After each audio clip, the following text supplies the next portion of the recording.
Primeiro, que não é uma postura nossa como magistrada estar vindo à imprensa, né, falar o que vem sendo feito ou não para a população, justamente porque o nosso trabalho é julgar e esse trabalho não precisa ser, vamos dizer assim, explanado, porque ele deve atingir apenas quem é julgado e quem vem ao fórum procurar a prestação jurisdicional.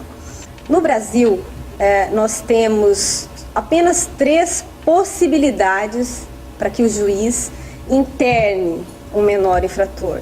Quando o menor comete um ato infracional, né, mediante violência ou grave ameaça, um roubo, um estupro, um homicídio. Uma segunda hipótese que o artigo 122 do Estatuto da Criança e do Adolescente traz é naquela hipótese em que o adolescente, a ele foi aplicada pelo juiz alguma medida socioeducativa diferente da internação, no caso uma liberdade assistida, uma semi-liberdade, uma prestação de serviços, e ele não cumpre, e ele não justifica porque não cumpriu, e a única forma de fazê-lo cumprir é internando.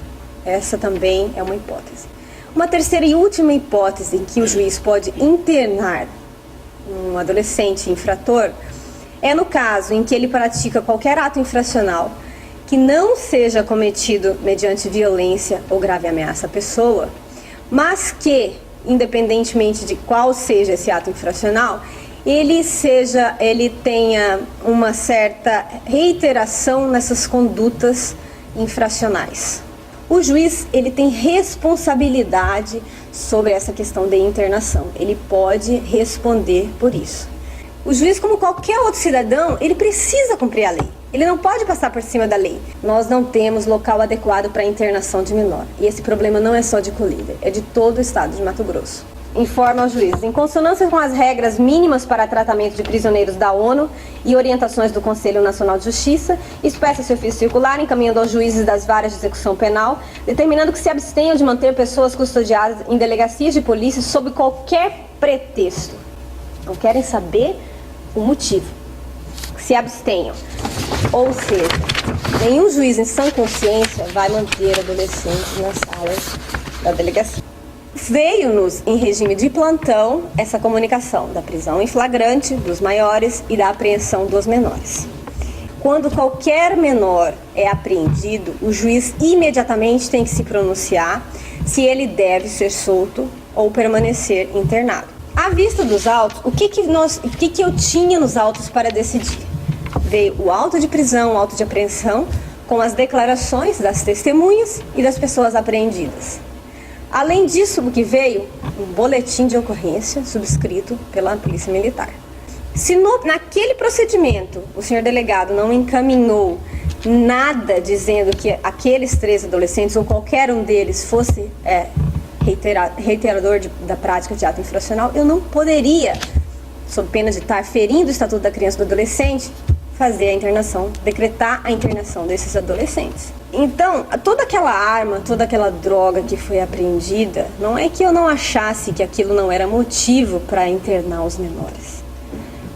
Aquilo é mérito. O que é mérito? Aquela droga, aquela arma, aquela munição, aquilo lá eu vou ter que analisar para fins de julgamento, de condenação ou de absolvição. Aquilo lá não deve servir para eu decidir se eles devem responder em liberdade ou serem internados. Porque o Superior Tribunal de Justiça diz que em caso de tráfico eu só posso internar em caso de reiteração. E a partir do momento que o juiz descumprir a lei para satisfazer o interesse de quem quer que seja, nenhum cidadão vai ter segurança de nada, porque o juiz vai ter superpoderes. Essa questão, eu acho assim muito temerário se fazer uma declaração dessa num veículo de comunicação em massa, como a televisão. Não, nós talvez no calor da emoção não tenha sido a intenção, mas há o grande risco de se ter incitado os menores a praticar crimes. Os menores infratores que já passaram pela minha sala de audiências sabem que se eu tiver um mínimo de possibilidade de interná-los, eu vou interná-los. É obrigação dele continuar investigando e prendendo, é obrigação dele e da Polícia Civil continuar investigando e prendendo. Portanto, qualquer situação que acontecer, a população deve continuar procurando a delegacia de polícia. E se, por um acaso, o que eu muito duvido que vá acontecer, acredito que ele tenha falado aquilo num momento de exaltação, de emoção, né, talvez de revolta, se acontecer, a população deve procurar o Ministério Público imediatamente, porque nesse caso, o que eu repito, nós não acreditamos que vai acontecer, o senhor delegado e os respectivos policiais que se recusarem a atender a população a proceder uma investigação, uma prisão, estarão cometendo um crime chamado prevaricação. Portanto, ataques gratuitos à minha pessoa para resolver a questão do menor em colíder não vão surtir efeito na prática, não vai se resolver o problema, porque não sou eu quem constrói o centro de internação, não sou eu quem cria a lei.